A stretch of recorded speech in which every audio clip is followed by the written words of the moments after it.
Hey, what's up, tol? It's me, Alpha Cashier 1. Yan. Happy New Year po sa lahat, tol.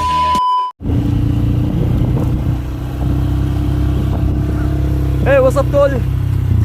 It's me, Alpha Cashier 1. Yan. Happy New Year po sa lahat, tol. Nagbabalik na. At syempre, ako ay humihingi sa iyo ng pasensya sa medyo matagal-tagal din ang ating pagpapahinga. So ngayon, tol, muli tayong nagbabalik, tol. At alam ko matagal niyo itong inaantay na pagkakataon na ito.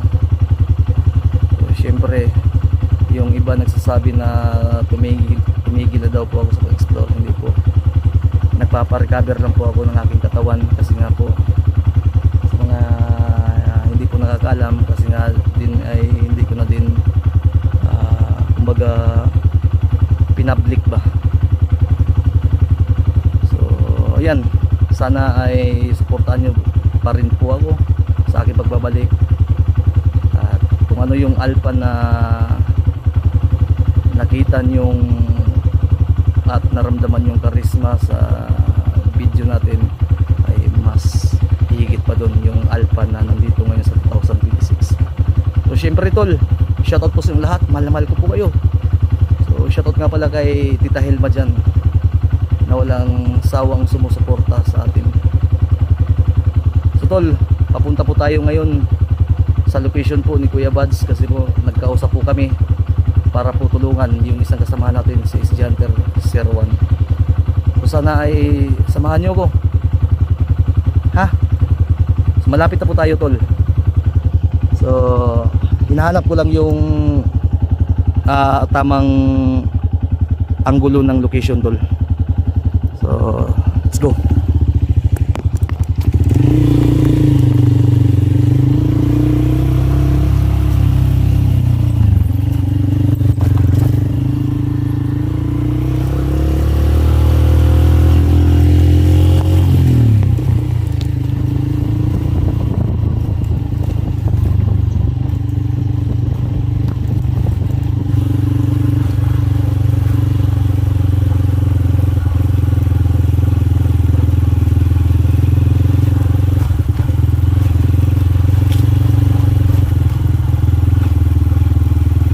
Nagka-contact na po kami ni Kuya Bads. No, actually kagabi pa ako umarangkada, tol. Nagsin siya ng location. Kasi siya na hindi ko lang po muna ipapakita dahil isa lang din po yung cellphone na gamit natin. Sige lang, malalaman nyo din po.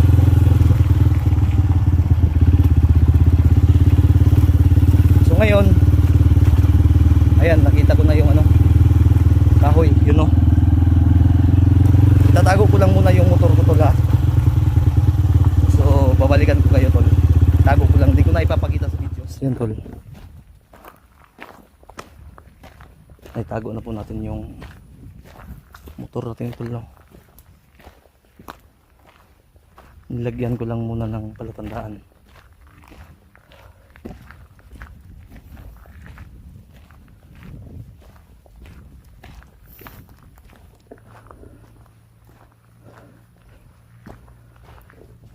So di kasi pwede na ilapit natin yung motor natin doon mismo sa location kung saan po mismo yung pinag-usapan namin ni Kuya Bads. Actually, madaling araw pa ako nakarating dito sa location na to. Malawak kasi ito, tol. Paikot-ikot ako. Nagtiyaga ako ng oras para ma-compute ko talaga yung exact location, kasi mahirap na kung wala kang pasensya sa dahil nga hindi naman tayo kumpleto sa kagamitan talaga, tulad ng mga elite forces na may mga eksaktong kagamitan, mga high-tech na kagamitan. Yung atin, tol, pang luma pa rin pero epektibo syempre. So medyo tahimik yung kapaligiran tol. Yun.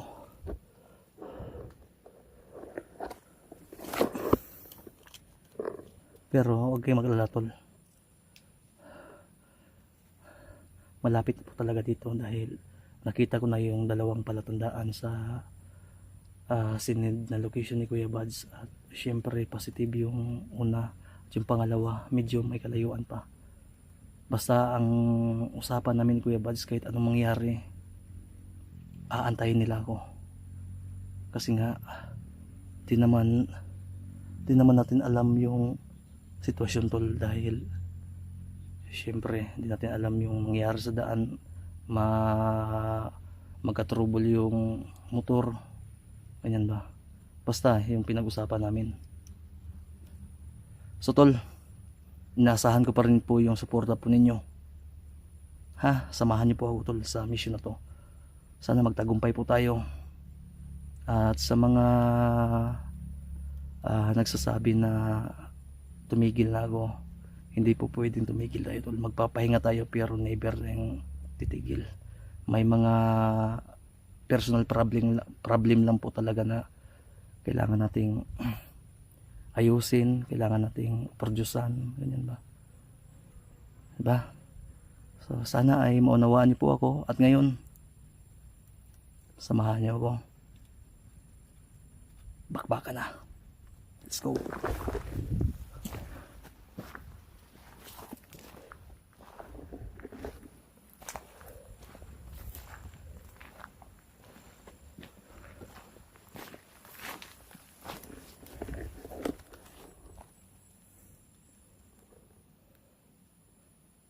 Naawa talaga ako tol. May last session pa sana ako sa para sa balikat ko at sa yung tama ng pana sa balikat ko. Pero naawa ako kay SG.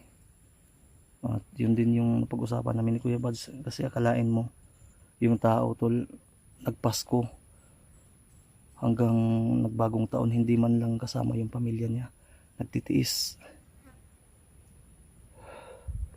Ganyan po talaga yung buhay ng hunter tol. Di natin alam yung mga peligro na mangyari, kaya nga dasal lang po talaga yung pinanghahawakan. Kahit gaano mo pa kagaling, pag talagang maaktuhan ka ng tawag dito ng kamalasan, wala tayong magagawa. Part of life yan, part of like this na trabaho.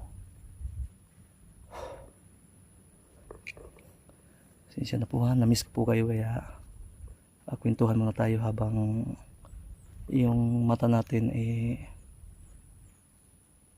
kumbaga binabantayan mo natin yung kapaligiran mo.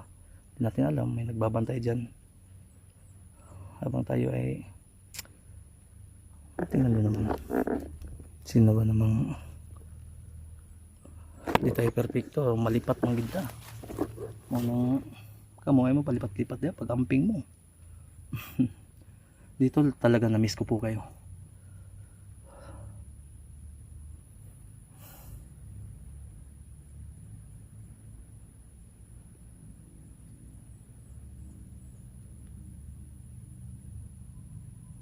Tahimik.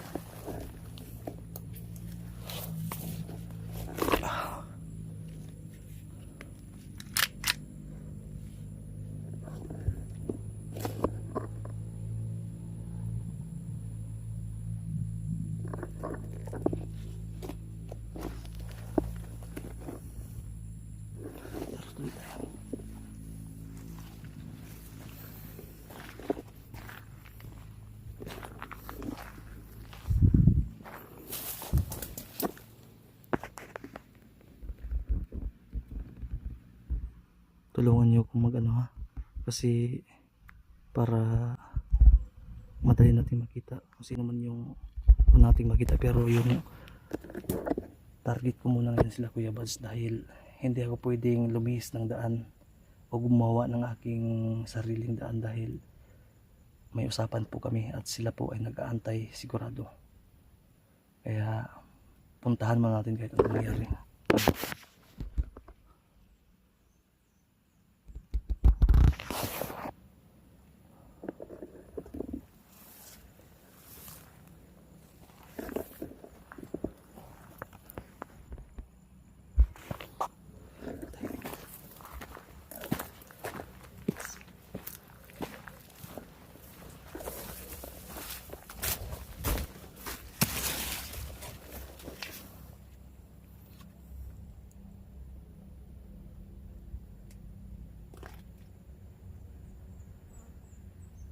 Nakikita niyo yung kahoy na yun.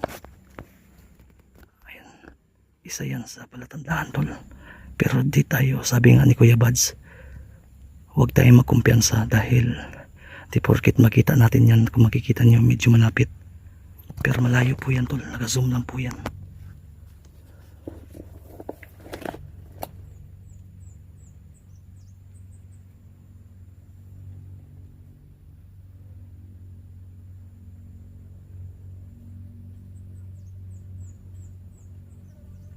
Oo.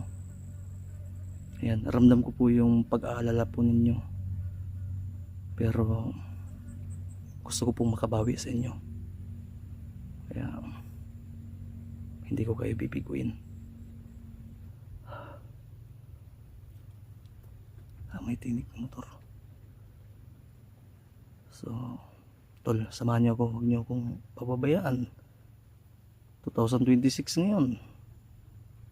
Let's go.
Tapos dalos tol. Eyes to the board. Mabuti na yung gagamitin natin yung ating kaalaman kaysa magsisi tayo ba. Ligtas talagang may alam. Alam nyo, ang mga bandido din tol. Tulad nitong medyo tahimik, galaw ng dahon, mga ibon na yung maiingay, yun yung palatandaan nila na may tao, may ibang nilalang bukod maliban sa kanila na nasa area. Kaya yun yung lagi nating tandaan. Bahala na hinay-hinay, ang importante safe yung lakad natin.